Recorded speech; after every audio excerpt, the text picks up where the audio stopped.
To my YouTube channel. आज हम इस वीडियो के अंदर फ्लूइड स्टैटिक्स के फर्दर एमसीक्यू सॉल्व करेंगे और ये वीडियो हमारी पार्ट 2 होगी जो कि फ्लूइड स्टैटिक्स की है।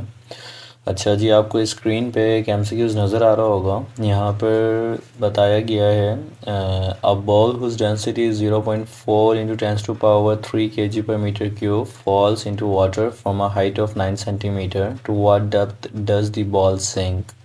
आपको कह रहा है कि अगर हमारे पास यहाँ पे किसी बॉल को जिसकी डेंसिटी कितनी दी हुई हो 0.4 इंटू 10⁻³ kg/m³, अगर उसको ड्रॉप किया जाए एक हाइट से जो कि 9 सेंटीमीटर हो किस में पानी के अंदर, तो आपने बताना है कि वो किस डेप्थ तक वो बॉल जो है वो उस वाटर के अंदर क्या करेगी, सिंक करेगी। और option 9 centimetre, 6 centimetre, 4.5 centimetre and 2.25 centimetre. अच्छा जी, वीडियो देखना ज़रूरी है, मतलब जो मैं एमसीक्यूज़ करा रहा हूँ। पर बेस्ट पार्ट ये होता है आपके पास जब कभी भी आप एमसीक्यूज़ देखो कि आप किसी के सॉल्व करवाने से पहले खुद उसको अपने तौर पे सॉल्व करो।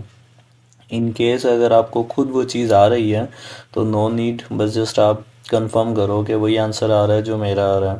पर लेकिन अगर आपको वो खुद से नहीं आ रहा देन फिर आप एवरी स्टेप्स को देखें, एवरी कॉन्सेप्ट को क्लियर करें कि किस पॉइंट पे क्या बात समझाई गई है या फिर बताई गई है। पर लेकिन मेरा जो मैनली जो चीज़ मतलब मैं बच्चों को समझाना चाहता हूँ या बताना चाहता हूँ वो ये है कि आप पहले खुद ट्राई करें, देन फिर फर्दर जो है वो उस चीज़ को देखें। खैर, मैं इसको अगर थोड़ा इजी करके समझाना चाहूँ तो देखिए, लेट सपोज़ आपके पास ये कोई वाटर लेवल है। हमारे पास ये क्या आ गया, कोई वाटर लेवल आ गया। इस वाटर लेवल पे बेसिकली मैंने क्या किया, ये जो बॉल है जिसकी डेंसिटी हमारे पास दी हुई है 0.4 इंटू 10⁻³ kg/m³, तो इस बॉल को बेसिकली एक हाइट से ड्रॉप किया गया है और वो हाइट हमारे पास क्या है, 9 सेंटीमीटर। वो हाइट हमारे पास क्या है, 9 सेंटीमीटर है। अब कहा गया है अगर ये बॉल हमारे पास इस तरह से ड्रॉप की जाए तो ड्रॉप करते हुए हमें पता है ये वाटर के अंदर सिंक करेगी। एट दिस पॉइंट हमें क्या नज़र आएगा, इस बॉल को, ये बॉल हमें सिंक होती हुई नज़र आएगी। आपको बताना है कि जब ये सिंक होती हुई इस वाटर के अंदर आएगी तो बेसिकली कितनी डेप्थ तक हमारे पास, ये कितनी डेप्थ तक इसमें जाएगी, ये चीज़ हमें बेसिकली बतानी है एमसीक्यूज़ में। आई होप आपको अब कॉन्सेप्ट समझ आ गया होगा कि हमें बेसिकली फाइंड आउट करना क्या है। अच्छा, आसान अल्फाजों में समझाऊं तो देखें, हमारे पास ये जो यहाँ पे हमारे पास है वाटर, ये हमारे पास क्या है, वाटर है जिसमें बेसिकली सिंक कर रही है। अगर इसकी डेंसिटी देखा जाए तो हमें पता है कि इसकी जो डेंसिटी होगी जिसको हम सिग्मा से शो करते हैं फ्लूइड की डेंसिटी को, वो होती है हमारे पास कितनी, 10⁻³ kg/m³।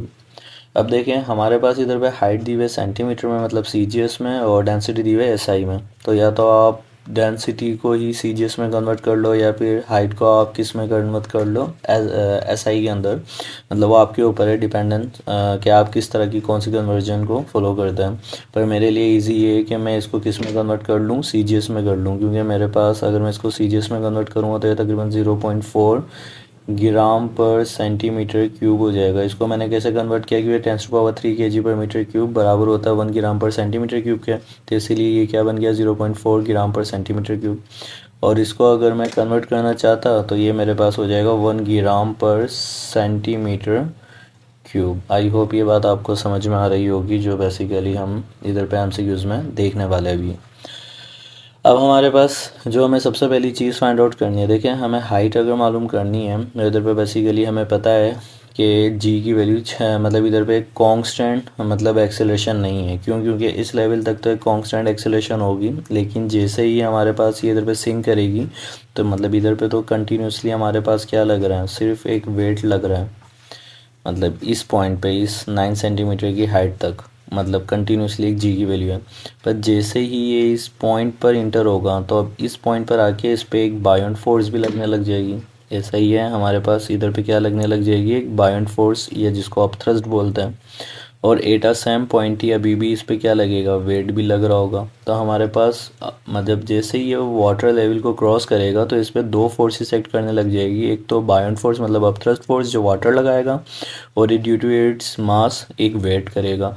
तो यहाँ तक तो जी की वैल्यू मतलब जो एक्सेलरेशन थी वो कांस्टेंट है, लेकिन मतलब इस लेवल पर आके अब जो जी की वैल्यू है वो हमारे पास, या जो मतलब एक्सेलरेशन है वो क्या होगी, हमारे पास वेरिएबल हो जाएगी। तो इस वजह से हमारे पास यहाँ पर अब जो हम डिस्टेंस निकाले गए वो बेसिकली उन फार्मूला से निकाले गए जो हम इजीली लगा सकते हैं।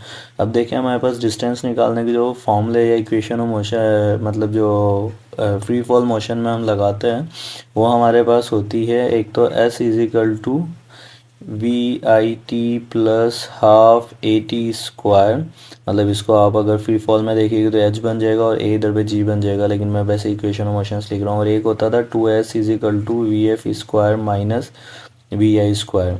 अब देखिए एक इक्वेशन है जो इससे हमें डिस्टेंस मिलता है। पर इधर पे टाइम का जिक्र नहीं किया हुआ तो हम ये वाली इक्वेशन तो यूज़ करेंगे नहीं।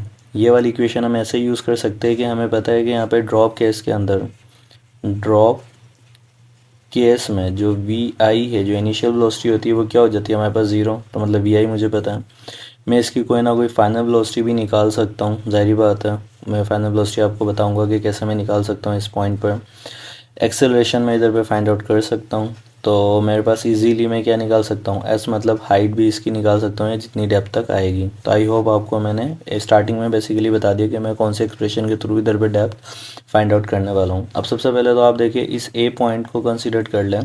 इस ए पॉइंट पे आप जस्ट मुझे वेलोसिटी बता सकते हैं ड्रॉप केस के अंदर। कैसे बता सकते हैं कि हमें पता है कि एट दिस लेवल ये जब ड्रॉप केस होएगा तो हमें पता है कि जो हमारे पास होता है वो क्या होता है, लॉस इन पोटेंशियल एनर्जी होता है, जो कि बराबर हो जाता है क्या हमारे पास, गेन इन काइनेटिक एनर्जी के।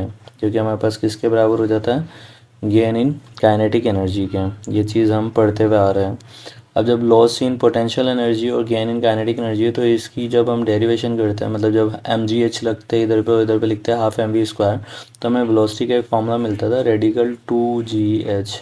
आई होप आपको ये बात पता होगी। ड्रॉप केस के अंदर हम इस तरह से वेलोसिटी निकालते हैं। तो एट दिस पॉइंट क्या मैं वेलोसिटी निकाल सकता हूँ, ऑफ कोर्स मैं इधर पे क्या लिखूँगा, v is equal to radical two g, और हाइट मेरे पास कितनी है 9, तो ये हो जाएगा रेडिकल 18 जी सेंटीमीटर पर सेकेंड। मतलब ये मेरे पास आ गई सी जी एस में।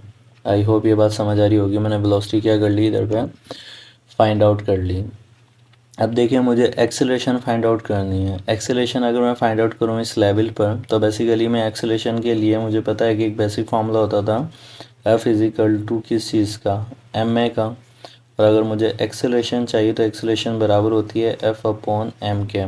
पर यहाँ पर जो फोर्स है वो सिर्फ एक फोर्स नहीं है बल्कि दो फोर्स है, तो इधर पे क्या आ जाएगा, एफ नेट आ जाएगा, मतलब एक्सेलरेशन निकालने के लिए है। और ये वाली बेसिकली मेरे पास क्या होगी, एक्सेलरेशन कैसी होगी, रिटार्डेशन होगी। रिटार्डेशन क्यों है भाई, क्योंकि अब मेरे पास इधर पे जो वेलोसिटी है वो डिक्रीज़ होने लगेगी इस बॉडी की आफ्टर एंटरिंग दी वाटर। मतलब जैसे ही वो वाटर में एंटर होगी तो इसकी वेलोसिटी क्या होने लग जाएगी, डिक्रीज़।